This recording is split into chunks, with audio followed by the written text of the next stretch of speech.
Hey, Welcome to the Ford Fiesta live every Monday if we feel like doing it at 3 o'clock. 3:08 on the dot every week. Pacific. It's the Welcome. show that's better than prepared. It's done. It's just we're going and we're doing the show. Yeah, we got stuff. We got things for Oh, you. we got some. Paul, this is the show. For anybody who's coming in late here, we need to prepare an opening for the live portion of it before we start recording our podcast. But this is a show where we just sit around and love Harrison Ford. It couldn't be a simpler premise. Paul and I always feel up to it because what do you twist our arm to talk some Harrison Ford? Now we'll get some official business done later. We have the script for our Frantic episode of the Ford Fiesta podcast that we'll get to record today. But other than that, we're just gonna be talking about Harrison Ford and as the most fun thing. And there's a lot of Harrison Ford going on, right, Paul? Let me ask you this: when we Yes. come with the Indiana Jones and the Temple of Doom show, finally, I think right after that we're going to have Witness, Mosquito Coast, these shows are going to start rolling out. Yeah, we got them all. Are we in season 3? Was season 2 like 4 episodes, and now season 3? Yeah, I guess season 2, that was a bit at first that we're like, oh, we're in our new season, and then we've taken several breaks. But we are in Harrison Ford. Phase 3 starts with Witness, Mosquito Coast, Frantic, and Working Girl, and Indiana Jones, and then we'll figure out where Phase 4 starts after that. But yeah, we're definitely in Phase 3.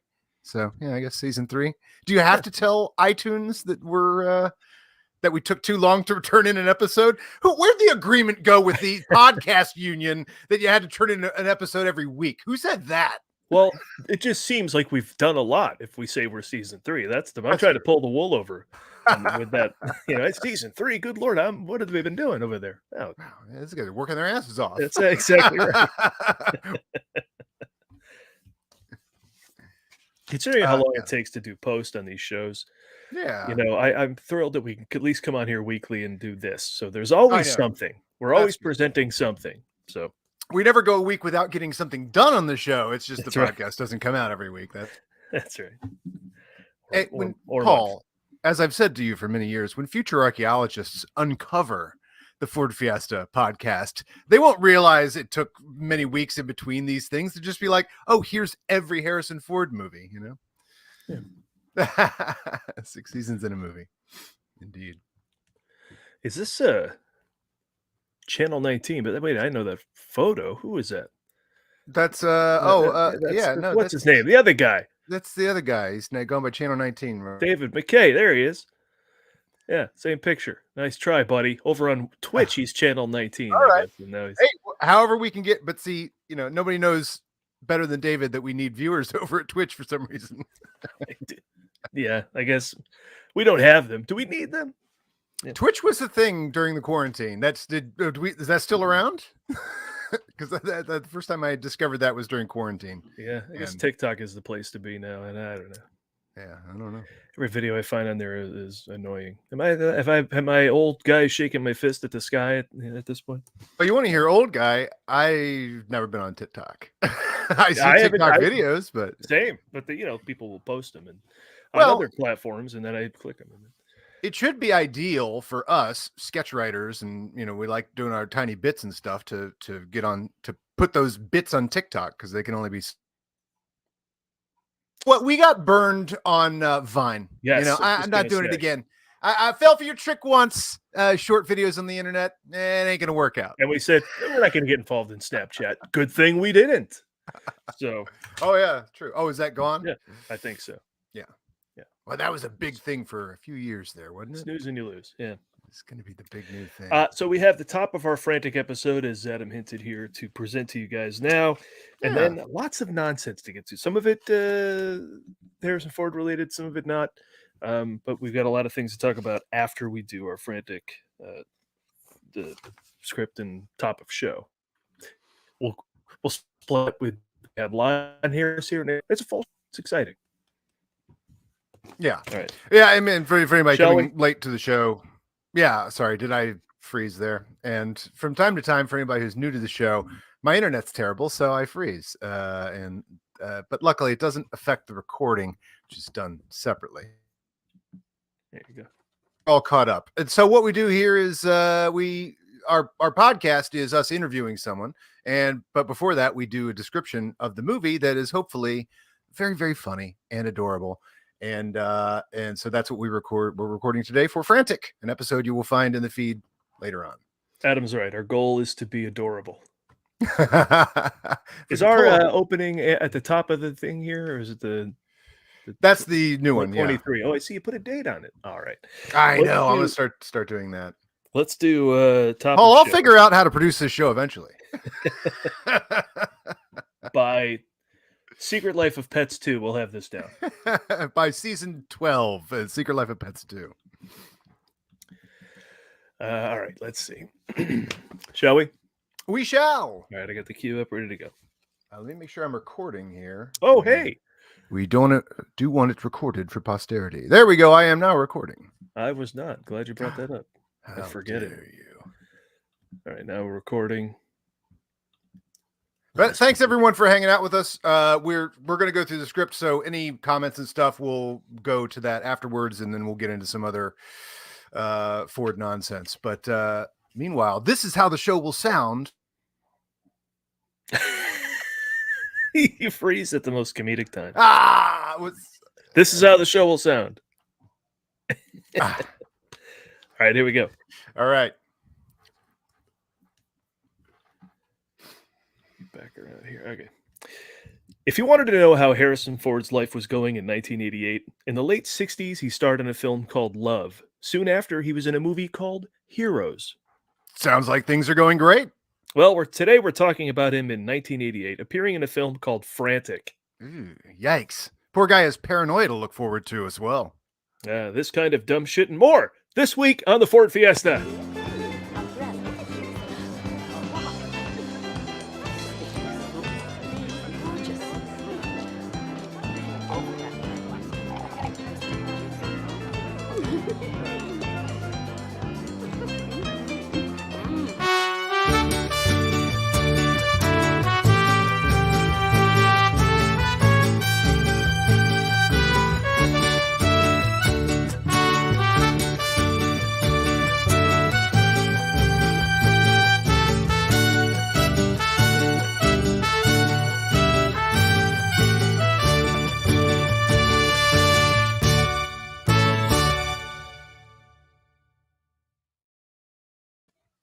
Welcome to the show. I'm Adam KD6 3.7 Wit.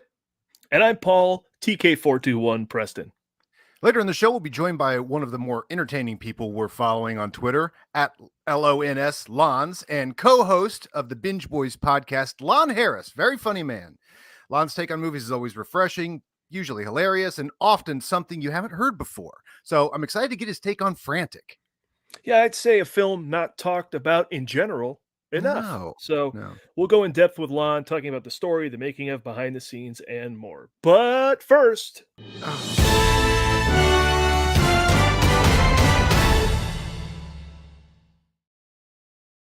You know, this is usually where you can get a whole bunch of crazy stuff about Harrison Ford, right? If you search Harrison Ford news, and nutty stuff will come up, and we've talked about it here. He rode a bike in Beverly Hills. Right. Well, yeah, of course. Our favorite, the Daily Mail. They go nuts. Yeah.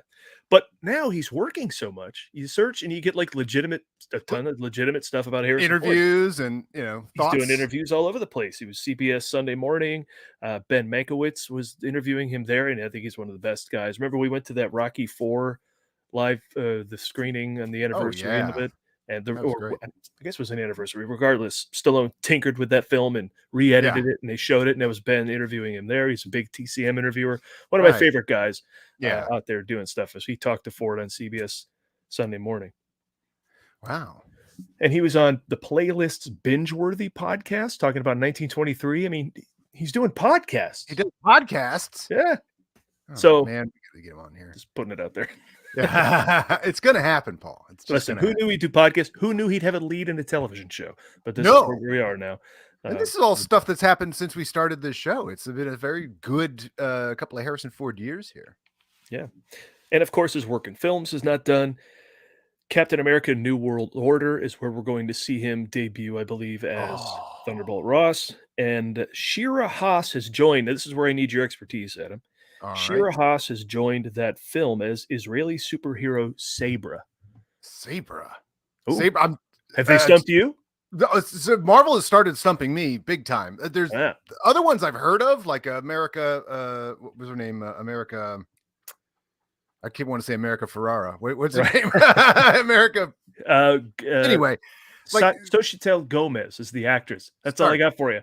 Let me But, change that to, I guess I haven't even heard of her. So Marvel, it's great. Some of these Marvel things, I am now coming in, completely clueless. Unlike the early days where I'd recognize little, I'm like, oh, that's, the reference to Adam Warlock or whatever. But now, but the obscure characters that I love are now taking center stage, which is awesome. Like Black Knight is in a movie.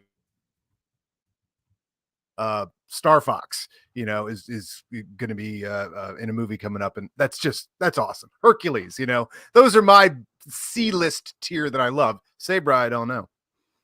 Maybe she's made of maggots. Oh no, that was maggot. America Chavez. Chavez. I had to look it up. Not But Ferrara. there you go. America Chavez. See, yeah, I'd never heard of America Chavez, but now I know from Doctor Strange too. In a Google Harrison Ford News, where you normally get all the Daily Mail stuff, instead there was a big article about old school male leads are back on TV, and that's of course Ford, Costner, Stallone. Dennis Quaid is doing another Taylor Sheridan Western, as if the guy wasn't prolific enough. He's going to star in a Western. Jeff Bridges, of course, did The Old Man on FX. So, yeah, all these guys are coming to TV, which is interesting. I still don't think you'll get Tom Cruise there, but everybody else is taking a shot and seems to be working. Yellowstone is great.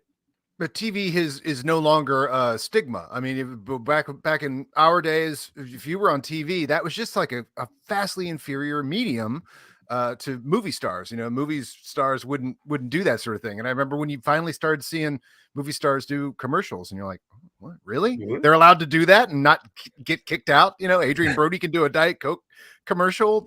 Well, yeah. Get kicked out of Hollywood for doing that? Well, I guess maybe he did, but but there was a wacky article when I Googled Harrison Ford News. Every time Harrison Ford's chin scar was referenced in a movie. Do you know what those films are where it has been referenced? Well, we just watched Working Girl, right? Mm-hmm. And I feel like that was the first time I heard someone say, "Where did you get that scar?" You want to know why I got this scar? Feel like that was the first time someone said, "Oh, how did you get that scar?" So I would say that in Indiana Jones and the Last Crusade, although I'm assuming there's more. No. So the article decided to just do that. Just do Working Girl and it does feel like there are more, but this is all that the article said. And then they referenced the fact that in Solo, a Star Wars story, they put the scar onto Alden Ehrenreich's face with makeup to authenticate him being younger Harrison Ford. Right. So, yeah, well, there you go. That's funny. That's funny. It's only two, because I thought that when that happened, I was like, oh, an actual reference to his scar. Where's the scar come from? And then he gives a story. And then I thought, oh, I wonder if he'll give other story. Well, already we know that flies in the face of Last Crusade's claim, but I was like, oh, I wonder if there's other. No, just two, huh? Yeah, I thought it was like with a Random Hearts or something. Maybe there's like a romantic moment or something, or I don't know, Devil's Own. He's telling, I don't know, but that's it. I think, according to this article, which I think was Screen Rant or one of those guys looking to fill their webpage with something. Hey, as long as they're filling it with Harrison Ford, I'm happy. There you go.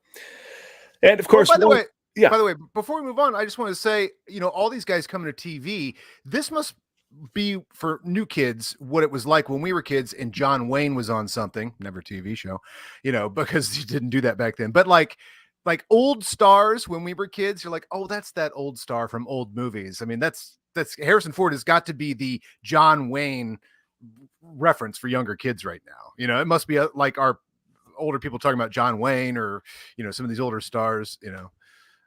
Yeah, no, must be the absolutely. I think so too is Croc. I'm like, no, they just came out, didn't they? 40 years ago. I'm a fan. One more quick recurring. Think it was the Terminator 2 font for your hat there. They did kind of do that, didn't they? Yeah.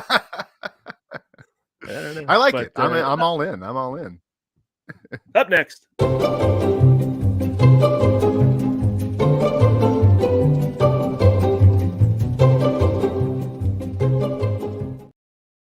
This date in Ford Ford history. history. History. Tough to do on Zoom. Very. What's going on this date in Ford history? Well, we're recording here in January. Who knows when you'll hear it? But January 20th, 2002, Harrison Ford wins the Cecil? Let's go Cecil. Cecil B. DeMille Award, which I believe is like your Thalberg Award career achievement thing for the Golden Globes. Yeah, This you're not going year. to win an Oscar. Here's the thing. Yeah, right. They really, gave one to Eddie Murphy this year for the same reason. Thanks for saving Hollywood many times over. Sorry, we never gave you any credit for that Right. besides box office money. Here's the thing. Yeah. Of course, much deserved. He also has the AFI Life Achievement, and he got that like 20 years ago. He's obviously still cranking out legendary stuff. But yeah, absolutely deserved. So good for him on that. I mean, who can compare to him? He should have all the awards. I mean, you look at what we've just gone through. We're going in order of his career, and you look at what he just did for pop culture. I mean, creating Han Solo and Indiana Jones in 3 years' time, like it's just like, ultimate legend. It's like, oh, what are your characters you're responsible for? Oh, well, I'm Elvis Presley, Marilyn Monroe, and James Dean. Do you like those three? It's like, it's just huge. Absolutely. Yeah. And then he goes into these movies, which are a whole other experience. Just continues to be epic, Yeah, well, they did nominate him for the Oscar for Witness, but yeah, The Fugitive should have got an Oscar nomination. He underplaying, deserves reward. And of course, Raiders of the Lost Ark, in my opinion, for just being a Hollywood god, like that's what they're going to give it to Tom Cruise this year for. Congratulations, you've been a Hollywood god for this long. Here's your Oscar. Was his acting the best in Maverick, or was that the best picture? I don't know, but certainly at a certain point in history, it definitely was this year. Yeah, and he got close a couple times. I thought his best shot was Jerry Maguire, also nominated, I believe, for Born on the 4th of July and Magnolia. So he's had a few shots, but you can only be so awesome. It's time to recognize it, Well, and also, people don't go back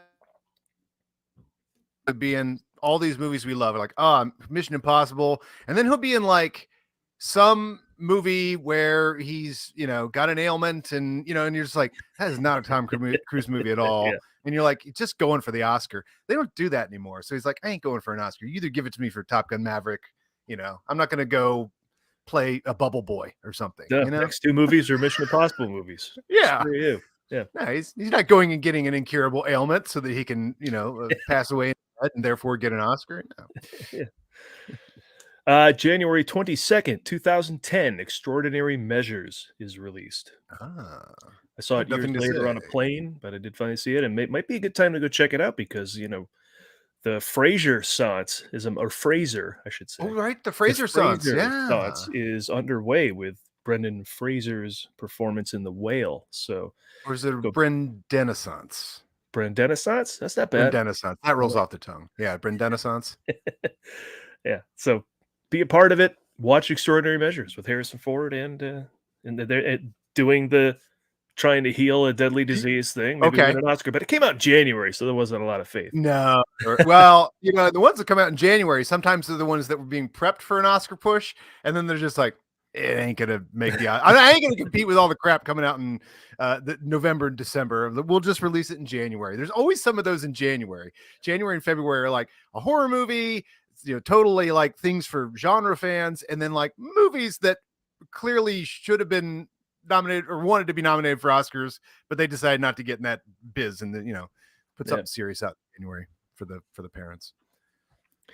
Well, enough of this nonsense. We have entirely different nonsense to attend to, and that would be our patented movie guys recap of Frantic. Let's do it. Oh, now, Adam, just to stay coming here, so I'll rely on you for all the cues here. Yeah, I'll do all the cues. You pull them all, so knock yourself. Yeah. Okay. Yeah, absolutely. And we got to do a little, because we don't have our little music there to kick into this. We'll have to do that for next week. Next time we do a recap. Yeah, we never put that to visuals like you. Right. We haven't prepped that. That's just always dropped into the show. Anyway, a little behind the scenes. Dan it. We can do our imitation of it.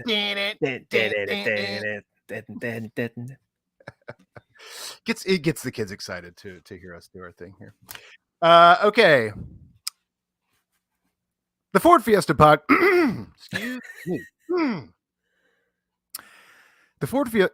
Okay, hold on. Literally just got so dry. Hold on a second. Hold on.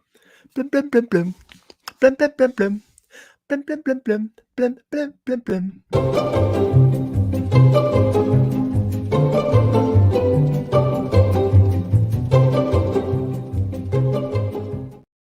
I'll be right back after this commercial.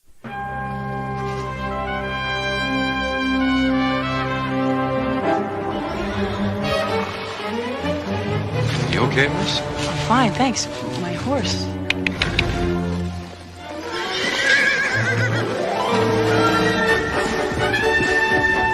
This fucking guy, right? Thanks a lot. Honda, legend. Honda Coolio. I do have to question the motive of that commercial because he rides the horse, gives her the keys, and says, "I'd rather not have the car we're selling here in this spot. I'd rather keep the horse." I'll take my 1 horsepower. Yeah. But man, that look to the camera at the end of that, I just love that. Like, oh man, that's a good look.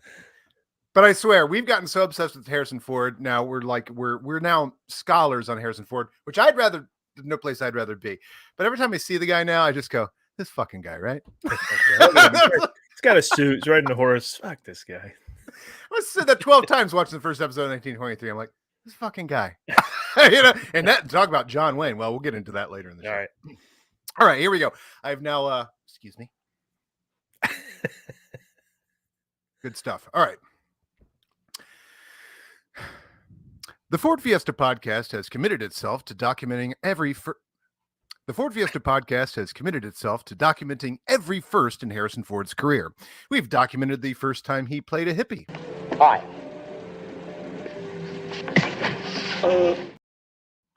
His feature. Oh, that's you. That's me. His feature film debut as a police officer. Pull over, I'll shoot out your tires. And we were excited to highlight his many hillbillies. Willie Bill was born in Pecos. 18 summers he has seen.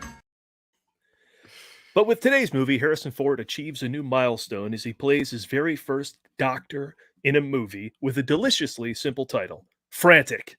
Not only that, Frantic marks the first time Harrison Ford plays a doctor named Richard, whose wife is Not only that, Frantic marks the first time Harrison Ford plays a doctor named Richard, whose wife is harmed under mysterious circumstances, but not the last.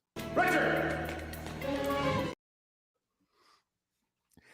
In his third film in Harrison Ford Phase 3, Ford continues to avoid being typecast as a hunky stud. Good luck. And continues to expand his acting craft by not relying on his acting crutch of performing opposite a big dog. And in Frantic, Harrison Ford chooses another director with a European art film sensibility to bring out something new in his performance and ensure a different feel to the movie. Here he trades underrated master of suspense Peter Weir for rated master of suspense Roman Polanski, director of Chinatown, Rosemary's Baby, and The Pianist. What'd you say there? The Pianist? In Frantic, Harrison Ford plays Dr. Richard Walker. And that's exactly who this movie is about.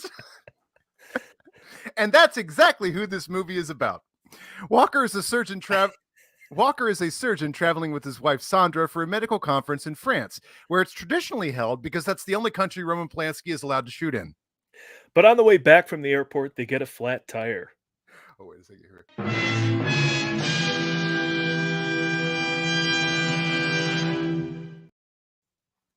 But it's dismissed almost instantly as just another daily hassle.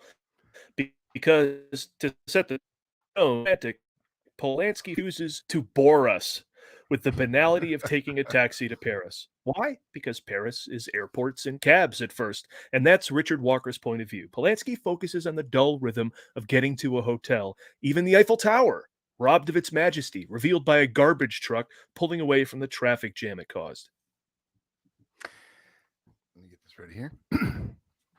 At their hotel, Sandra is unable to lock her suitcase, and Walker determines that she picked up the wrong one at the airport. I'm sorry, did you say lock? Let me try that again. Yeah.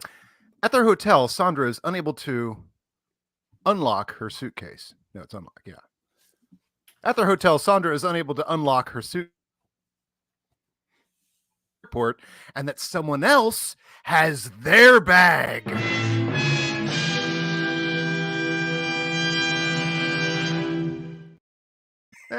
Nope. Just another dumb thing. Must have just picked up the wrong bag at the airport. Very exciting. Very exciting. As a luggage problem. Sandra unpacks while Walker takes a shower.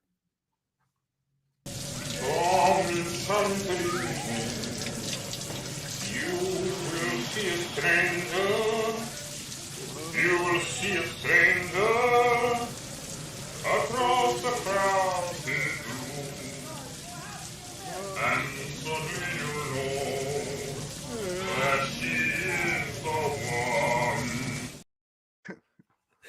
The clip may have been modified. As we slowly zoom into the empty doorway, Sandra receives a phone call off screen, and we never see what happens to her, leaving us in her husband's clueless point of view, ratcheting up the slow boil tension as the jet-lagged Walker sleepily comes to recognize that he should be worried. Walker tries communicating this to the staff and French authorities, but the language barrier and general French indifference to rushing about thwarts his early attempts to find out what's happening. It's like those French have a different word for everything. If The Mosquito Coast was the most acting Harrison Ford has done to this point, then Frantic is the most reacting Harrison Ford has done in his career. The emotion promised by the title Frantic can only be fulfilled by Harrison Ford's face as he becomes more and more desperate for the entire runtime of the movie. A wino overhears him in a cafe and says he saw Sandra being forced into a car in a nearby alley. Walker is skeptical until he finds his wife's ID bracelet on the cobblestones. He's getting agitated, angry, delirious, and distraught. One could even say frantic. He contacts the Paris police and the U.S. Embassy and tells them, I didn't kill my wife! but is again met with French bureaucratic indifference and smoking, and there is little hope anyone will bother looking for Sandra. So Walker takes it upon himself to investigate, starting from zero. But thanks to a smart bit of casting, the audience has no doubt that Harrison Ford is capable of getting to the bottom of this case, find the bad guy, and punch the bastard. It occurs to Walker that the suitcase, mistakenly given to Sandra, may offer some clues if the other suitcase is connected to her disappearance. What he finds at first appears to be nothing. Souvenir Statue of Liberty, a keychain with a blue parrot on it, and then a matchbook with the same blue parrot!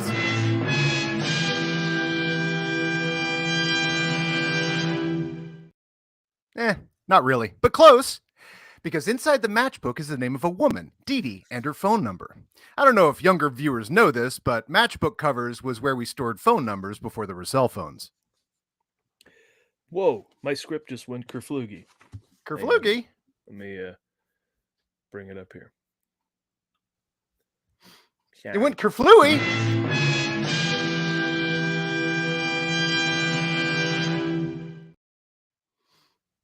You ever recycle paper and then print on the side that was already printed on? No, but I know you have. Yeah, it's all true. Hey, man, it's recycling. Look at it being All right. environmentally.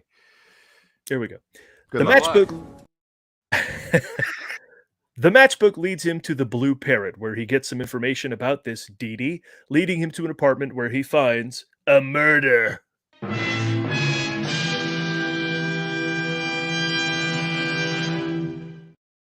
Which is exactly where that scene goes. Right. Walker finds that his room has been tossed and goes back to the murder scene to await the return of the owner to the apartment, which turns out to be the streetwise Michelle, played by Emmanuel Sanger, who he meets the same way Roman Polanski did, by being unable to leave France. Michelle mistook Sandra's suitcase for her own at the airport because they look alike. We have the exact same briefcase. But Michelle was picking up the suitcase because she was smuggling something in it for some shady dealers, and this must be the men behind the kidnapping. Walker tries to return her suitcase to the crime scene through a rooftop skylight, which turns into a dizzying suspense sequence as he almost falls to his death and spills the contents of the suitcase all over the roof, and Lady Liberty tumbles to the ground, breaking open, revealing something inside. We will come to find out that it contains not drugs, but a kryton, which can be used to write the novel Sphere or as a detonator for nuclear weapons. Sphere of all that, that's good. Well, which one are you going to pick, right? Exactly, right. What's the funniest one to reference? Timeline and Sphere. Probably. Timeline? Yeah. Sphere. Sphere. Sphere is a terrible word. SPH. Sphere. Which means Walker's wife wasn't kidnapped by petty criminals for drugs, but international criminals with ties to the Middle East, Israel, and CIA intelligence operations. Okay, now we're in a Harrison Ford movie. Yep. Michelle and Walker's relationship winds through her crazy life, but never plays Walker being a fish out of water for anything more than the winding suspense of his alienation. He's a stalwart married man looking for his missing wife, never enjoying the sexy subterfuges or drugs at dance clubs that the two must engage in as they navigate the various players of the underworld. The American embassy, led by John Mahoney, are working with Israeli agents to get the device back, and they have no problem letting Sandra die for it, making Walker wild and distraught with fear, anxiety, or emotion, conducting himself in a hurried, excited, and chaotic way because of the need to act quickly. You know, Paul, there's an easier way to say that. Frantic! Michelle is more interested in getting her money back, but Walker's goal suits hers, so they set up an Michelle is more interested in getting her money back, but Walker's goal suits hers, and so they set up an exchange. Damn it. Michelle is more interested in getting her money back, but Walker's goals suit hers, and so they set up an exchange by a 1/3 scale Statue of Liberty in a bay in France. If you're catching that the bulk of the symbolism in this movie centers around the Statue of Liberty, good job. But it's even more striking that in a city with an Eiffel Tower, the Statue of Liberty outdoes that monument in screen time by about... Finally, Walker sees his wife. Oh, I didn't pull that clip. Oh, okay. Here, let's just say this. I didn't kill my wife! But at the moment of the exchange, Michelle demands her money and becomes a hostage in the hands of the bad guys. Right about now, Harrison Ford fans are asking themselves, how frantic can this guy get before he punches somebody? Well, about this frantic. The great thing about Harrison Ford's three divergences from the pulp films that made him a legend is no matter how quiet he gets or how beaten he is, we know each character he plays can punch a guy. We quietly root for it, and then finally he delivers it victoriously. Minutes before the end of Frantic, when Harrison Ford finally punches the bad guy, it feels as good as any punch in Temple of Doom. Except the one that sends that thuggy sliding like 15 feet along the ground. That's a great punch. That's a great punch. As they hold a gun to Michelle's head, Harrison Ford sneaks up behind the terrorist kidnapper and jumps him, adding 2 Harrison Ford specials in the guy's jaw. Yeah. But in the scuffle, Michelle has been shot. And this is where Harrison Ford pulls out another specialty and with righteous anger throws the kryton into the river, never to be found. Unless they look for it later. Not sure if they look for it later. Yeah. And the movie ends with husband and wife reunited, driving down the most beautiful street in Paris with a perfectly centered Eiffel Tower at sunset magic hour. The city in this movie is finally beautiful. And that's Frantic, everybody. That's the movie. Frantic. That's the movie Frantic. We just told you the movie Frantic is what we did. There it is. There it is. It's Frantic. got a lot of luggage problems. Very exciting. As a luggage problem. What is that? That's from Joe versus the Volcano. Oh, okay. Thought I knew everything from that. That's I know he can get the job, but can he do the job? No, he Wait, can get the do job. the job. Can he do the Thank you if he can do the job. I know he can get the job. I'm not arguing that with you. I'm not arguing that with you. I'm not arguing that with you. All right, what do we have here from comments? Mike Nichols wants us know he's recording. Thank. So keep it down. There you go. So keep it down, Mike. No, we said. Are you recording, Adam? Yes, I'm recording, and right. Mike is also recording. He's checking it as well. Okay, I thought he wanted us to keep it down. No, he finds us adorbs, as you can see. And no jumping up and down. He's baking a cake, guys. Some chastising here. Sabre debuted back in the 80s. Where you been, Adam? Hold on, I gotta look this up now. Let's see. I can tell you, I knew a girl once named Sabra, and I think it was. I mean, it's still in the art. I haven't seen her forever, and that is a sexy name, like for a person just to have. Say it was a wrestler name. Sounds like a wrestler name. Yeah, a little bit. No, I don't recognize this character. This is great though. This is a '70s character. I should know this. Yeah. That's how Buscema and Bill Montello. Those are legends. Yeah. She'll show up in Captain America: New World Order. So. Oh, this looks like an old school superhero. Oh yeah, look at these Hulk covers and stuff. Yeah. Oh, that's good. I love when the old school ones show up. This is great. Awesome. I mean, we're gonna get Black Knight. I mean, I guess they can't. Amazing, right? They're gonna go back and do something with Black Knight, even though Eternals wasn't huge, right? Because they're gonna Adam Warlock's gonna show up in Guardians of the Galaxy Volume 3 because they don't forget anything. If they talk about it happen, they don't bail. You don't never see Deathstroke again in Marvel.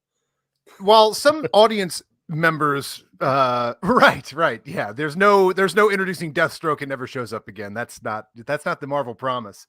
If they mention it, it's coming up. But the amazing thing is the original Marvel lineup, and people were saying the same thing of like, oh, who even knows who Iron Man is? I mean, and they were correct on a level with Superman or whatever, but I think Marvel is going to deal with Sabra the same way they dealt with Iron Man. They're like, no, to us, this is Superman. All these characters have these giant lives. Marvel's so good at that. They really threw down you think we've gone obscure gauntlet so early with Guardians of the Galaxy. Like I expected, like they really cut the knees off of any critics going like, oh, what are they gonna do? Aquaman, the Atom, what are they gonna do? Green Arrow? You're gonna get desperate and do Green Arrow or whatever, But then they came out with Guardians of the Galaxy, and it's like, yeah, we've done Groot now. I mean, it's not gonna be weird when we do Shang-Chi, which is much more well known than Groot, Yeah, I thought when Iron Man and Captain America kind of wrapped their stories up in Endgame, I'm like, people are like, well, now what? I'm like, now what? Spider-Man, just one of the biggest superheroes ever, and Black Panther, one of the top 10 movies of all time. Now, then, of course, Chadwick passed, but Black Panther Wakanda Forever, still huge, and they just sort of make more important all the other characters who previously weren't. Like this Ant-Man movie, how much is hanging in this Ant-Man movie? I think it's going to be huge, with the things they're adding to it, which don't bring up in the comments. Adam hasn't seen the latest trailer, and I told him there's some deep reference characters that pop up that look really cool. It should be so great if I find that out in real time rather than like waiting for it to show up. Yeah. Hey, that just happened with you in the Fablemans, right? I mean, I don't know if we should say who the cameo was, but the Fablemans has the greatest cameo of the year. Yeah, I'm pretty good at avoiding the spoilers, and so that one, luckily, I did not find out and was very excited to. Yeah, I don't know. Do we want to spoil that for anybody? Because it's so good if they don't know. But the whole clip of it's online, but we shouldn't spoil it. No, but just know that the cameo of the year is in the Fablemans. It's fantastic. Yeah, yeah, it is, and yeah. Right now, it's ordinarily where I might modify my voice somewhat and start talking and doing bits, but I'm not going to do that. Harrison Ford's scar might be referenced in Hollywood Homicide, but no one would know. Fair point. Right. Heading to my nearest Honda dealer to trade in my Clio for a horse. That's clearly what they want from you. Hey, Jordan Anderson showing up. Nothing better than the Ford Fiesta. Best party on the internet. I'm glad you think so, because we do avoid interaction with people for a good 15 minutes while we recap the plot. That's true. As long as but I think what we're delivering is a lot of fun. So, then they will need, and I quote Gary Oldman, the professional, everybody for Secret Wars. That is true. Everybody, everyone. Impulse buy. But I had to get it. This is my favorite comic book of all time. And it was very expensive, but the Alex Ross cover, look at them, this amazing cover. There's just no comic book that I read over and over and over and over and over, like the Secret Wars. So yeah, I'm very excited for that. That's unbelievable. There's going to be a Secret Wars movie. And do they have the? They have the director for Kang Dynasty, right? It's Destin Daniel Cretton. Is that his name? Who directed Shang-Chi? But I think the Russo brothers have said right. they're not in the mix. So be curious to know who can handle all the Secret Wars. I mean, basically, it's going to be Feige, but I wonder who Feige will be working through to handle the hugeness that is Secret Wars. Yeah, because like every Marvel adaptation, you know, the Civil War went a very different direction in the comic books than it did in the movie. As I thought that was one where you could go, how are you going to fit that all into one movie? And they did pretty handily. Did it with Infinity War. It's like it's a different. They told a different. So they're going to tell a different version of this. I mean, and you really couldn't do this. It's really just kind of like, you know, things happen a lot, but there are some really interesting relationships in it and stuff that were given, you know, short story in a you know 24 pages of comic book. But you know, I could see like the Janet Van Dyne and Magneto, you know, having a relationship. But that's the other question about this is, are there going Fantastic Four and the X-Men into the Marvel universe? Because that's a real different story without that. But well, I mean, you gotta have Galactus, Doctor Doom. Well, it's finally on the books, right? The Fantastic Four movie. So Is that and that's I before can't remember Secret where Wars. in the timeline it is compared to Secret Wars, but I think it is before, yeah. I imagine it would be before. Yeah. Because that's what's cool is like Secret Wars is almost like the Infinity War with the X-Men and Fantastic Four. So it just is going to have a whole different feel. But do you bring back the Hulk? Do you bring back Iron Man? Of course, it's Rhodey and Iron Man in this. So that would be kind of cool in the Iron Man suit. And by then he'll have his whole he'll have had his own show. Yeah, what's the show he's doing? War Machine? It's called War Machine? No, it's called Armor Wars or something like that. Oh, that's right? one of my other favorite storylines. Yeah. Is it Armor Wars? Is that the team? I think so. Something like that. Yeah, there. Well, David says, and so he should know he's on Twitch. Okay. Trust anybody who's on Twitch. Armor Wars was my other favorite, one of my other favorite storylines, because that's firmly in this like 85, 86, 87 were like my big years of reading comic books. I guess all the way up to the yeah, Armor Wars. That's a good plot. Okay. Oh, did I do that? Did I do it? I'll just be over here reading Secret Wars. Yeah. Is that the only book you got recently? I have it down here. Tell us about your book, Adam. Did you have another book? I do have another book. Would you like to see it? Yeah, I can't remember what it was, though. You showed it to me. Go to commercial. Be right back. Oh, sure. We'll be right back after this word from Kieran. Kieran Beer. Tienen lager biru, kudasai. What are they?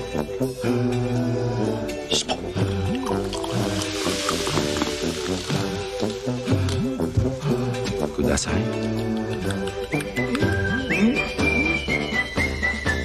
Tienen lager biru, kudasai. Nani? Moderno?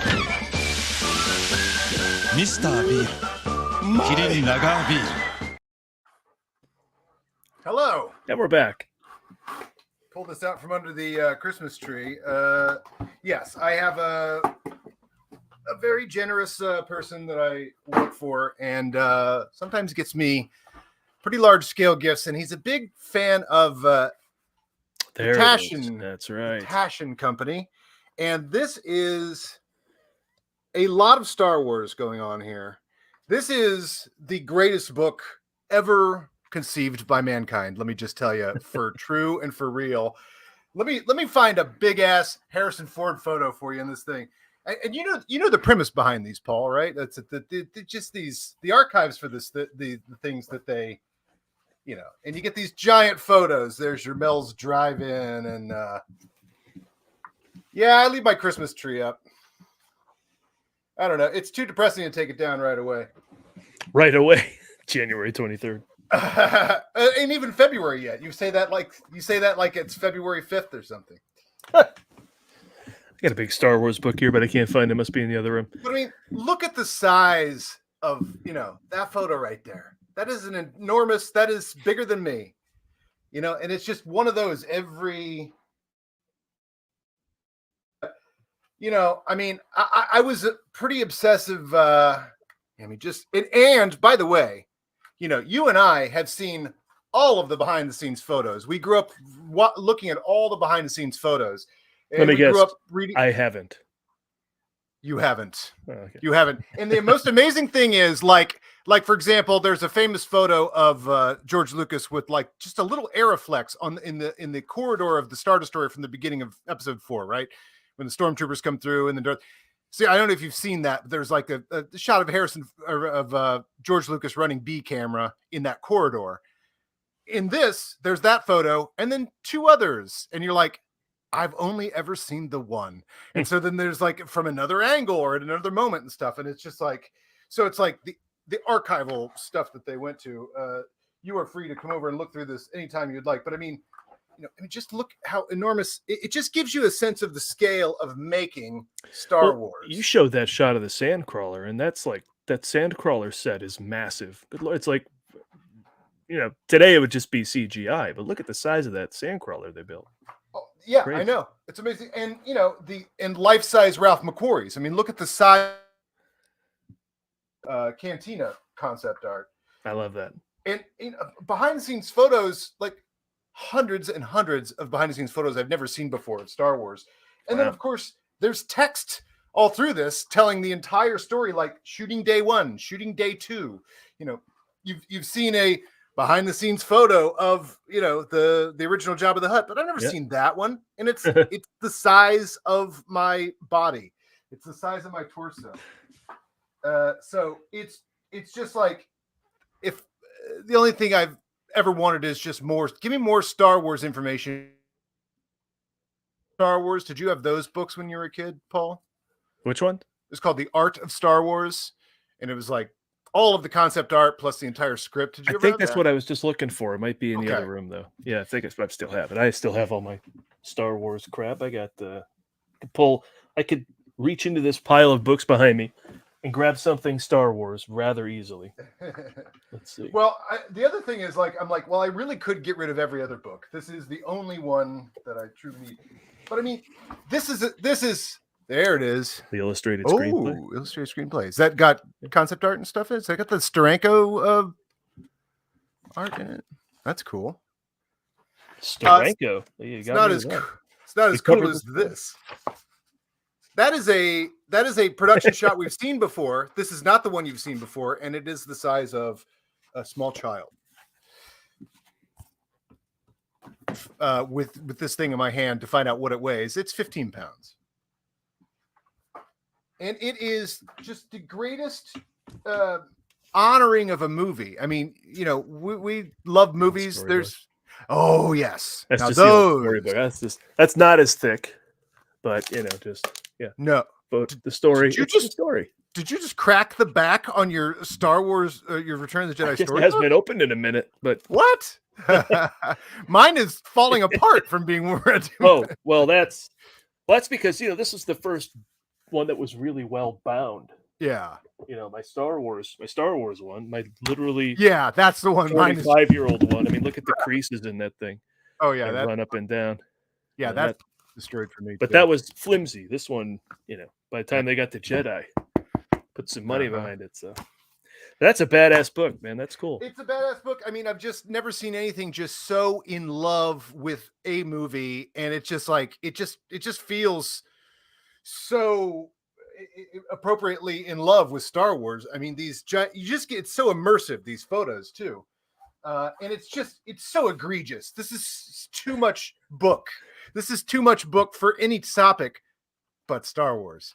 Yeah, it is. It just feels like this feels. In the facts, I'm finding out new stuff about Star Wars all the time. It's amazing. I just found out that George Lucas shot. That's from this book. Paul, facts. I'll have to start listing off all the facts I've discovered in this, because when you can reveal something to me that's new about the production of Star Wars, that's like in depth. George Lucas shot second unit on a race car movie that Le Mans. Is that the one with James Garner? No, it wasn't the one with James Garner. Grand Prix. Grand Prix. Right? Yeah, I think so. George Lucas shot second unit on that. Oh, wow.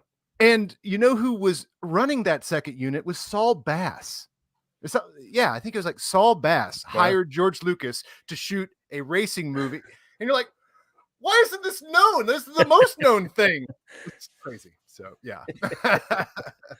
Well, speaking of behind the scenes of Star Wars, Camshaft here chimed in with there's a John Williams documentary in the works, and which reminds me of the news I relayed to you a couple weeks back now, but we'll just get to share it here with you guys. There was a Fableman's Q&A with Spielberg, and Williams showed up, and he said, I can't retire. Yeah. I can't retire. A day without music is a day wasted or whatever, or unfulfilled or something like that. So that's great. And then Spielberg jokingly said, okay, well, I got to come up with another movie then. It was blurted out by Williams that he and Ford would both be retiring after Isle of Destiny. And it's like, well, in other good news, a friend of mine who has a friend who works on the sets of all these Taylor Sheridan movies says he's filming 1923 season 2 right now. So Ford's not done. And clearly now Williams isn't done. So all our favorites keep going. And thank God, because Fableman's is great. 1923 is great. Yes. And so keep going, guys. And I was fully fully prepared for this to be the last summer I did anything for John Williams. I just thought this would be the last year for this, right? But no. Which is, well, they're showing a retrospective of his movies at the Motion Picture Academy running for the next month and a half or so. They're showing, it's a free screening for Academy members of The Force Awakens at the end of February. That David Geffen Theater is gorgeous. They're showing The Witches of Eastwick. Yeah. They're showing The Witches of Eastwick. They're showing Close Encounters, I think. A whole bunch. We should go check out one of those, because that David Geffen Theater is awesome. And to see one of those big movies up there again would be sweet. I haven't even been to the museum yet. I've been planning a day where I can go to the museum, and yeah, that would be a good combo to go see one of the movies there. Awesome. Yeah, let me know. I'm a member. So it's John Williams movies all month. They have a great schedule of movies. They're showing all sorts of stuff, but I think it's like every Sunday they're showing John Williams for the immediate future. Paul, did you see the New Beverly calendar for February is out? I think I did, because every Saturday, if you don't have enough John Williams in your life, LA's trying to take care of that for you. Yeah, every here, let me see if I can bring up the website here just so I can show it. It's very exciting. Find the calendar here.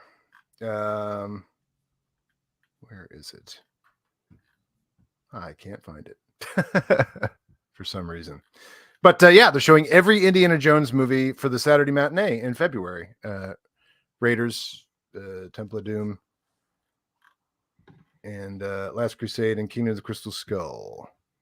Yeah, so the 4th and 5th will be Raiders. We're going on the 4th, 2:00. If you want to join us in our Harrison Ford frenzy, Adam and I will be there. And my friend Sean, who I did the Countdown to 9 podcast with, where we counted down to Star Wars Episode 9, we will be counting down to Indiana Jones Episode 5, changing the title of the show to Countdown to 5. So we're going to kick it off by all of us going to see Raiders. And we saw it about a year ago. I think it was March last year. There's no better way to see Raiders than at the New Beverly, because it's just packed with true believers. The biggest fans you're going to find who will get up and go down there and watch that in person. It's great. Yeah, so here's the calendar here. Let's see, share screen. Tab. Chrome tab. This is pretty exciting, right? It's pretty good stuff. Okay. So there we go. Is that showing up? Right, oh, there it is. Yeah. Raiders, Indy, Last Crusade. Although I'm not going to lie, I would love to go see The Last Dragon, and I've never seen Badlands. Oh, as ever, there's a ton of good stuff here. Yeah, not the way to see that.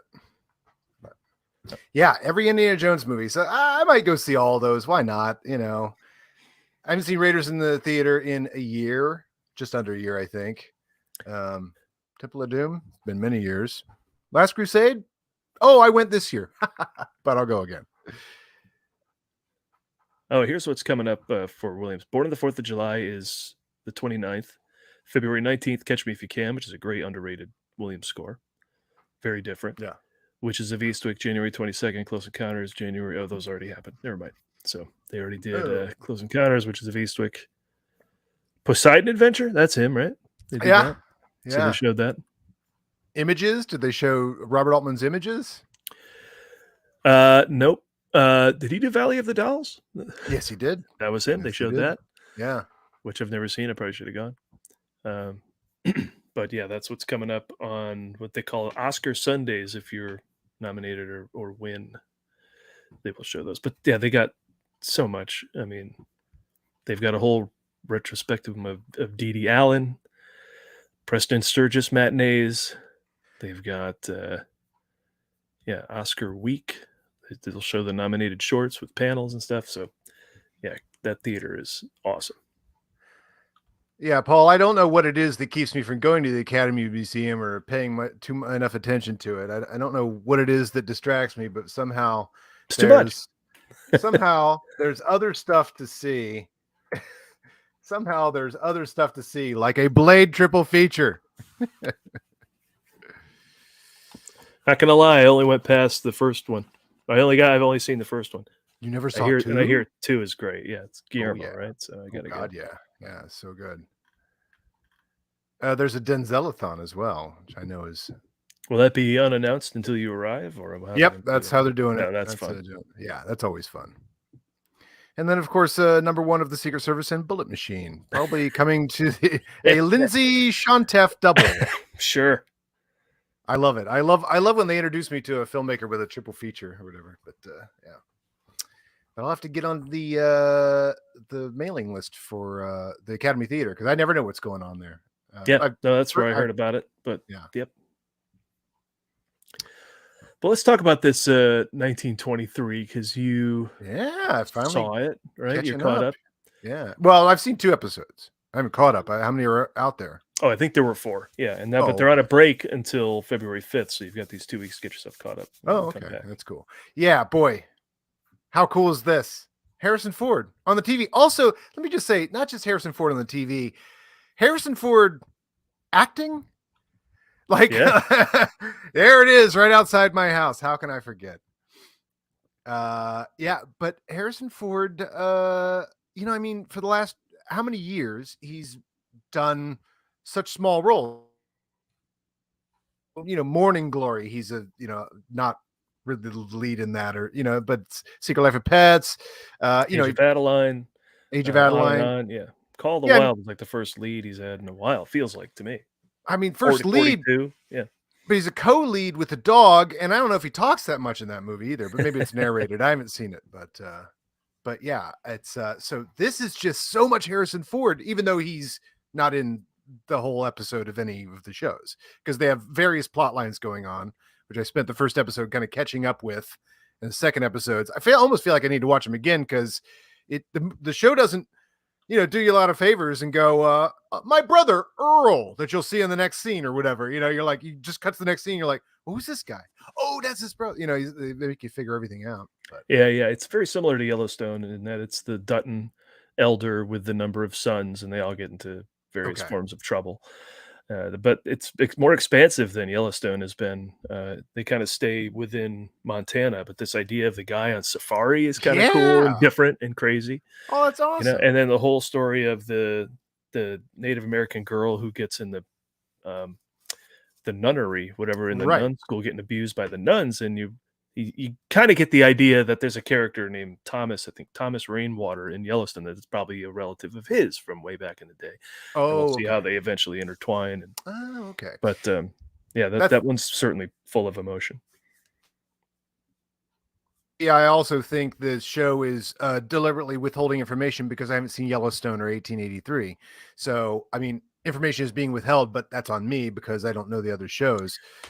I hadn't seen 1883, but I believe the narrator you hear in 1923 is someone from that show. Okay. But I don't think you're going to need to know much about Yellowstone. I mean, just by the fact that it's a prequel, it's like, No, clearly not. As of the second episode, like, okay, it's this shows its own thing. The safari thing is really cool. Yeah, and it stays cool. It's its own. It's like a whole nother show. Like I wouldn't even know to make if I were talking about the Dutton clan that Kevin Costner is the head of in modern day. What were their past like? Just to expand it out to some safari adventures was unusual and really cool. Just a out of the box thought, I think. Fred Mowry's old man loves 1923. I get it every week. Well, there you go. Fred, good friend of the show. Oh yeah, absolutely friend of the show. And no movie music reference was lost on him, that's for sure. But this is dad entertainment, isn't it, man? Yellowstone, 1923 and 1883 are the most dad entertainment, right? Yeah. Like, is there a dad in the country that doesn't like one of or all of those shows, right? Like, what kind of dad are you if you don't like 1923? Well, here's Ford doing some of the acting we talked about. This is so fireside, talking to his son. Someday you're gonna run this place, and for your son to someday run it too, you gotta understand what this ranch's greatest enemy is. It's not wolves or drought or blizzards or Texas fever. It's other man. It's other man. Boy, and that hearing that voice for even if he's only in 15 minutes of an episode, man, that's and again, the John Wayne thing of like this is just like legendary, iconic voice coming out of like a John Wayne type, guy that just ain't gonna take an A-year crap, yeah. Well, Costner's the same way. It's funny how they both just adapt this gravel, like the sons are always, they're always regular son and guys, but both dads are talking like this. I got to see Yellowstone because I do love Costner, and boy, if Costner is really eating it up like this, like with the gravitas of the thing, then I'm way in for that. He just won the Golden Globe for a season I haven't even watched yet, so I'm excited to see what happens to his character. It must be a lot if they finally reward him. And then Tulsa King, this Taylor Sheridan's all over the place. He's behind Tulsa King as well, and that show is super entertaining with Stallone, so don't miss that. Yeah, I got to see that as well because I've heard really good things about that. And Stallone in that role, okay, sure. Harrison Ford is a cowboy, like, all right. Whoever's making these, Taylor Sheridan's got his eyes on the correct prize, I think, for these type of stories, and certainly the actors he's using as well, and getting all of the real gravitas out of them. My dad is the only one watching the dad entertainment. It's going to change because I intend to start watching all of it. Yes, Jordan Anderson is not a dad, so that's good. No, it does expand about the, it's entertainment for anybody that wants. I'm not saying non-dads shouldn't watch 1923. I'm saying if you are a dad, though, you are watching 1923 in Yellowstone. Or you're not doing your part, or you're not missing it. Or what is wrong with you? But I would have mentioned this in the Harrison Ford news when we recorded it at the top of the show, but the trailer for Shrinking came out, which is the other show that Harrison Ford is in, because we're getting a bounty of Harrison Ford stuff. This looks more like what he's been doing recently, which is a smaller appearance. He's grumpy. He's playing on that humor, which again is a first in his career. The last 10 years of him playing on the grumpy thing is new, Yeah. Like I would have announced on the show that the trailer came out, but by the time our show comes out, the show will be out. The show might be done. So by the time the Frantic episode of Ford Fiesta gets out there. But here's a little clip of Harrison Ford. In it, Jason Segel plays a therapist. It's a great premise, excuse me, who he's listening to too much of people's problems till he can't take it anymore. And he finally just starts yelling the truth at him. And it works, whereas opposed to the more calculated therapy method of handling someone's issues. He just blurts truths at him and it tends to help the people. So Harrison Ford is an older therapist who I think has skepticism about what's going on with it. Here's a brief clip from the trailer. You're just gonna burn down your career and take me with you. Coin flip? Get out of here. Wait, this is my office. It took you longer than it should have. I love him playing on the grump thing, and he does it so good, and it's amazing. It took people so long to figure out that's a good use for Harrison Ford's grumpiness. And this is from Bill Lawrence, who made Scrubs and Ted Lasso. He's also behind Ted Lasso with Brett Goldstein and the others who made that show. So I'm like, yeah, look forward to that. That's in 4 days. So we'll have 2 Harrison Ford shows to watch in the month of February. Amazing time. Amazing. This is yeah.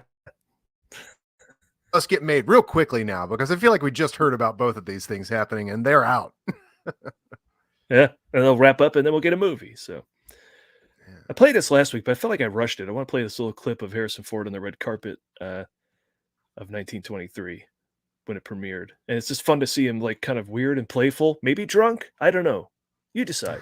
We report, you decide. Harrison Ford, we're so excited that you are on television in a Western. What made you want to do this? The thought that, hey. Timothy Doll.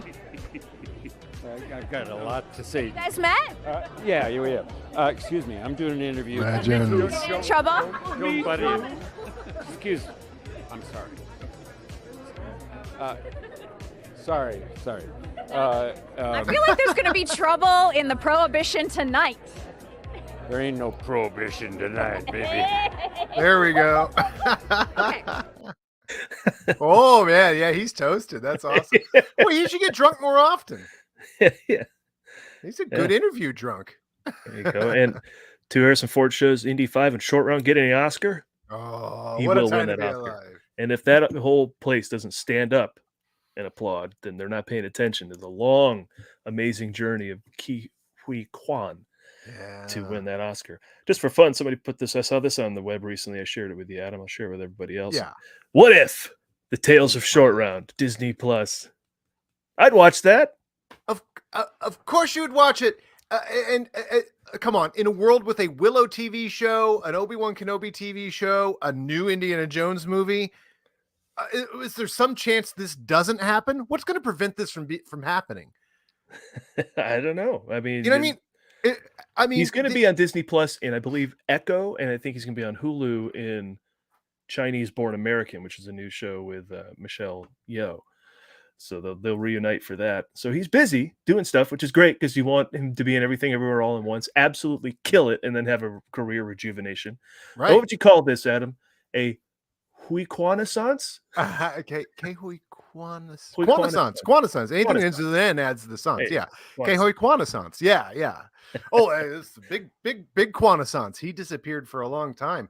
And what a wonderful welcome return. And yeah, of course, Tales of Short Round. I mean, the whole thing about the Indiana Jones and Star Wars thing is like, there are many stories before this. Like, Indiana Jones' friend at the beginning of Temple of Doom that's like, I followed you on many adventures. And you just have there and you're like, oh, what were those adventures? Yeah. And then, Short Round is given no backstory. I think, does he even make a reference to like, is there any backstory given to him even in Temple of Doom? But like the idea of like, he lands in a car, there's this kid that he knows, they've done lots of stuff together, they have this great rapport, like, oh my god, these guys have been on so many adventures together, get us out of here. Yeah, right. Yeah. So then Short Round grows up and then doesn't take any the little kid in Last Crusade that landed in the lion den, took all of his influence from the guy that was chasing him and the bullwhip and everything like that. That made Indiana Jones in one day. You mean to tell me all the years that Short Round ran with Indiana Jones didn't turn him into an Indiana Jones-like figure and character? Boy, I need Harrison to present that Oscar. That would suck if he didn't win that, but hopefully he does. I mean, I don't know. I don't think there's much standing in his way of winning. And then they start to hug, and then no time for love, Dr. Jones. That's funny. But there's always those occasions. Harrison Ford gives Roman Polanski his Oscar. Harrison Ford gives Steven Spielberg his Oscar. That is definitely awkward if the Oscar does not go to Steven Spielberg because they brought Harrison Ford up to deliver it. Yeah, well, it happened with Chadwick, right? When Anthony Hopkins won, somebody came out to deliver that. And it was frankly, Anthony Hopkins was incredible in that movie. There's no doubt about that. I saw this in the world of memes as well. Cycles 40 miles a day to play Indiana Jones again. Got right out of bed to play Han Solo.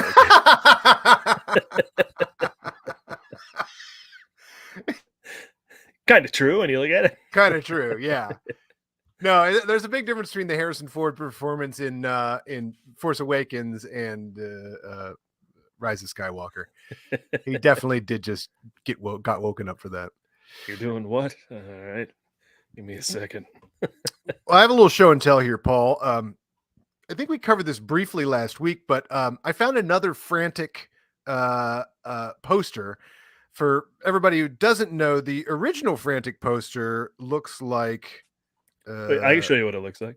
Right. Remember, it was hanging in my room. Right, I was looking for that. Yeah. There it is. Which is, by To the my way, a left. great poster. A really great poster. I always thought his arms were really long in that poster, but yeah, not like Ty Sheridan in the real Ready Player One. Not like his legs long, but still pretty long. Right. That's right. But this poster I'm obsessed with because it's real different. And I when you do a search for this, you also find the photo, which I must frame and give you a copy, and I must have a framed copy as well, which is this. I just want that on my wall, don't you? What's going on there? 1,000,000% that was actually shot by Polanski. That is Polanski holding a camera. How else do you end up in this weird way of now get down here and now do this. Now lean over. Now hold the thing like this. Now put your own back like that. Oh, good. I just really feel like I could totally hear Polanski in this photo session.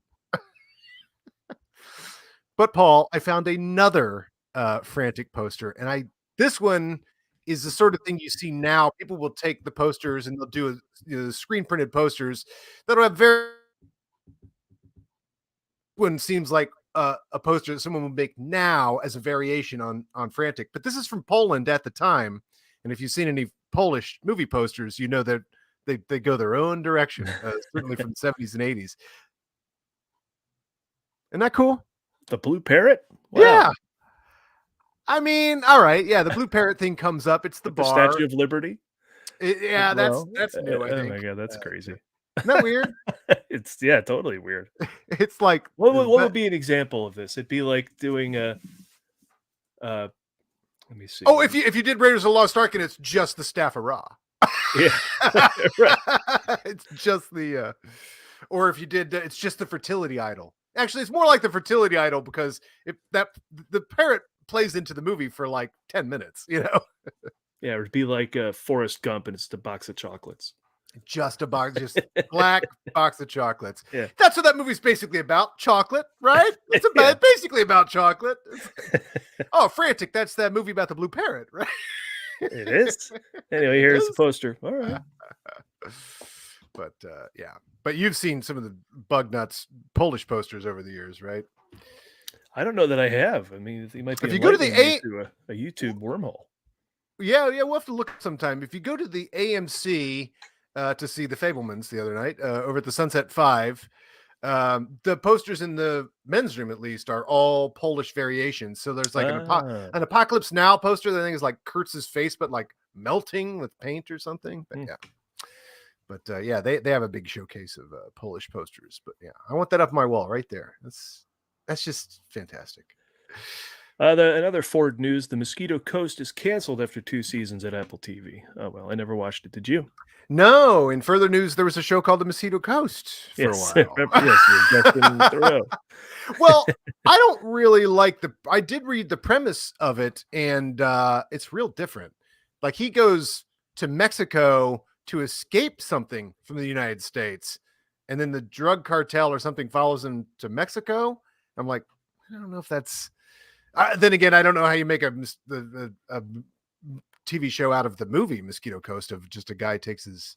But I guess each week, if you do the South America thing like the movie, each week there's going to be a new issue. It's Gilligan's Island. Yeah. There was. Does he build an ice machine in the show? Is that the fatal flaw? I'm out.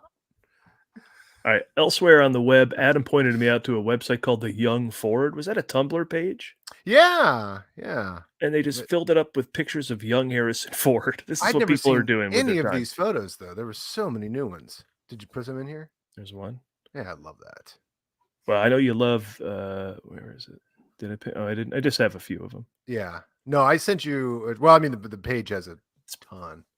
There he is with Lucas Haas when Witness premiered overseas, I think, somewhere. Oh, what's he got the haircut from there, though? So that looks like a presumed innocent haircut, which is that's a presumed 4 innocent movies haircut, ahead right? of this. So Oh, I don't know. That's 5 years after Witness, but maybe. Who knew this happened? He met the Queen. Wow. I'll put that back up. Oops, sorry. There she is. Wow. That's awesome. Royalty meeting royalty. Yeah. She should have bowed. Is that in high school or college production? Play. College production, I think. Yeah, college production. Yeah. There he is in Heroes. There he is. Oh, what's his name in that? Joe? No. It's going to drive me nuts. Hold on. Let's go find it. Ooh. Hey, did you ever have the Read poster, the literacy poster with Harrison Ford? Or it's just him and it just says Read and he's got a book? No. Oh, man. I met a girl in college that I was already kind of into, and I went back to her dorm room and she had the Harrison Ford Read poster, and I was like, all right, well, we're going to date. Look at that.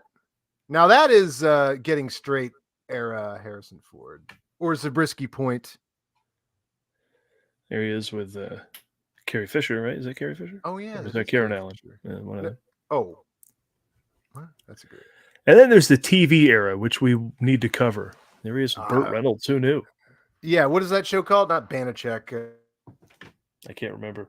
Burt Reynolds had a TV show. That's how little I knew about Burt Reynolds. Mod Squad? Yeah. His first cop, technically. Yeah. What if he has any words in that? So anyway, that looked like Zabriskie Point, I feel. Oh, yeah? I feel like that shirt is what he's wearing in the one photos I saw. Zabriskie Point. I'm obsessed with Zabriskie Point. The fact that he's supposedly in it 3 times. And yet not. I told you I talked to a guy who knows AI, and he says there are these, if you want to do a deep fake of Harrison Ford, you can find where people have compiled, and I guess they keep adding to it, compiled all the images of Harrison Ford, because you have to put your scene in that you want to make the person's Harrison Ford's face, and then feed all that information into it. So I really want to make portions of Zabriskie Point with Harrison Ford, because that would have been a great lead for him, because he's a pilot in that movie. That's the bullseye for him. Steals a plane. That's like him building shit, but he hasn't flown. I guess he's flown the Millennium Falcon, but no, I guess he's flown a lot at this point, actually. But I have one more thing in here to talk about. It just says Adam's birthday and the Lego composer. What does that mean? Adam's birthday and the Lego composer. I wish I had written that better note. We talked to you about it before the show. Oh well. The Lego composer. Did you share a birthday with a composer of the Lego movie? Oh, right. Oh, no. This is what's so great about this is... Glad it sparked something, because I couldn't remember what the hell I wrote it down for. Hold on. If you can think of one more topic, I have to look this up, because this is a great drop to put in the show, actually. We can always just go to a commercial.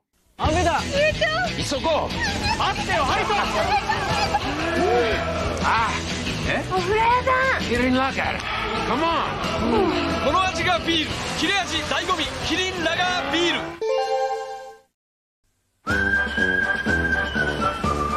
キリンラガービールください。キリンラガーね。そこは取ってください。あちゃちゃち。焼きそばちょっと待ってください。あ、栓抜き柱にあります。あ、今行きます。あ、グラス。あっち。ミスタービールキリンラガービールどうもこれサービス All right, so the story was Dave Sachs, a friend of the show and very close birthday to mine, told me our guest on the Blade Runner episode, right, and guest on the Blade Runner episode, informed me that I share a birth date with the composer of the Indiana Jones and the Last Crusade for NES video game. There you go. There it is. And this is a really good excuse to play a couple pieces of this music, because they are adapted, from pieces of music that we know very well. There's the Indiana Jones theme, but I wanted to... here, let me play this one here. Let's see if this comes through. All right, share. Oh yeah, you're gonna... I should pull this as a video so we can actually drop in.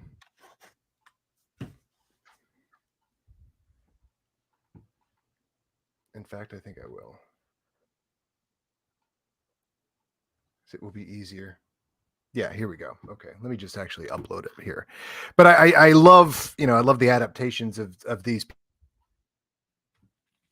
I assume you have that entire thing memorized, the music in that. And so when you hear something like this, it's really fun that somebody here we go. And I share a birthday with the composer of this. Process.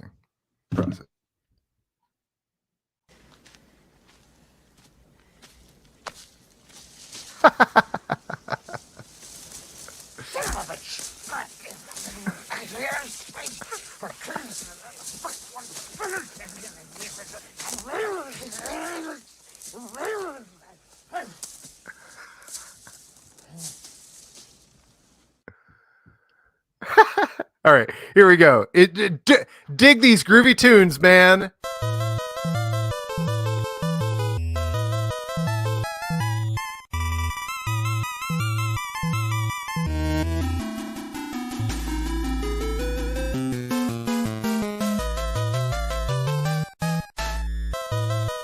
But you totally know this track, you know?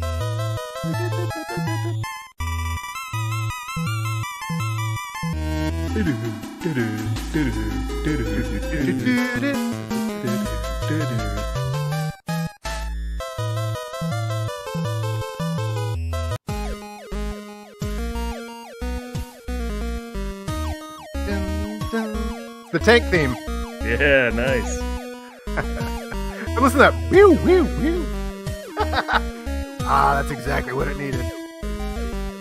And you share a birthday with this dude. I do. There you go.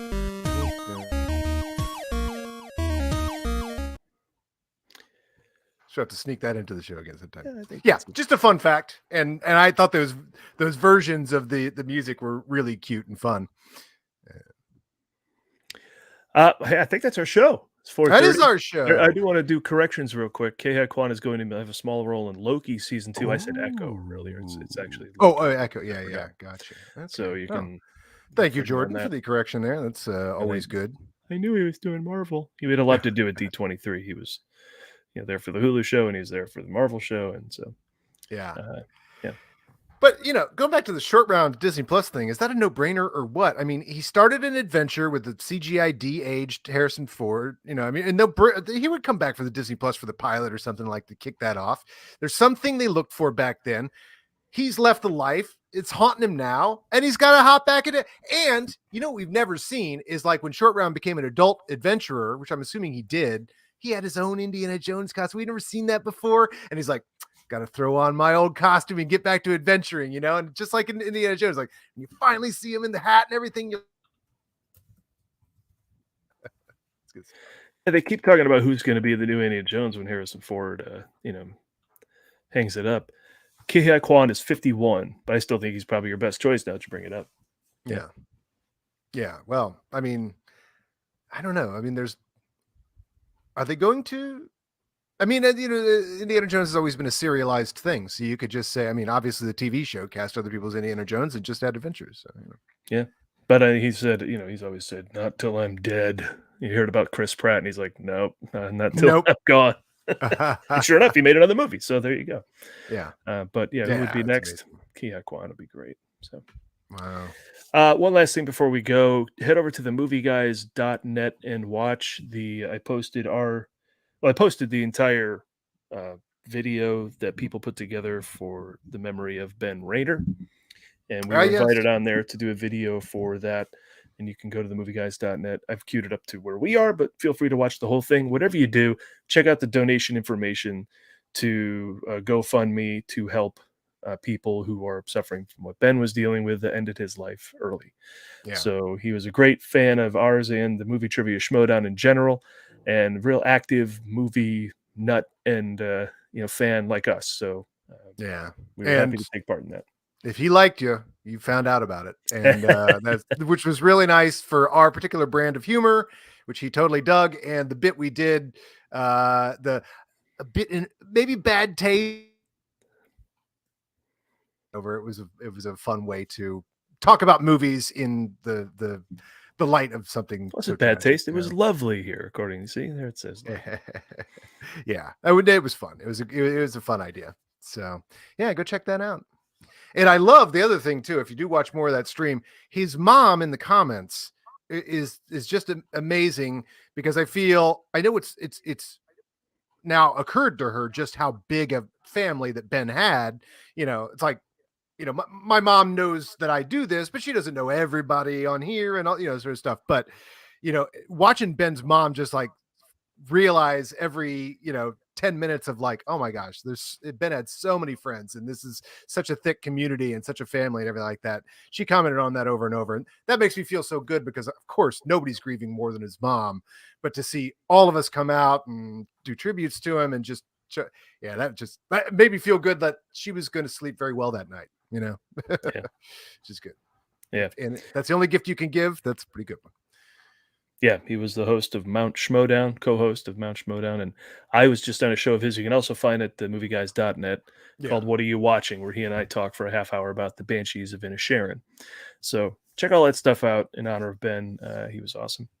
And check out how Paul very cleverly brings the conversation around to Harrison Ford. Yeah, I do. So, if you're hanging out with Paul, you're talking, it's going to happen. But it was natural. It was natural. All right. Hey, maybe we'll get one of these finished shows of the Ford Fiesta up soon. If not, maybe next week we're back here with the script for Working Girl, and maybe move on to clips from Last Crusade, which we've already recorded our discussion with Mara Kanopik on that topic, so we can show those clips finally. But we should just invite her on the show too, if she's around, just to talk about, I don't know, just to have her on as a live guest as well. Sure. If she's got the time. It'd be fun to do. And reminisce about several months ago when we recorded The Last Crusade.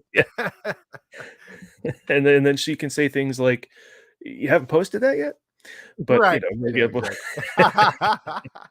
Until then, thanks everyone for joining us. Thank you. That's not what I wanted. Here it is.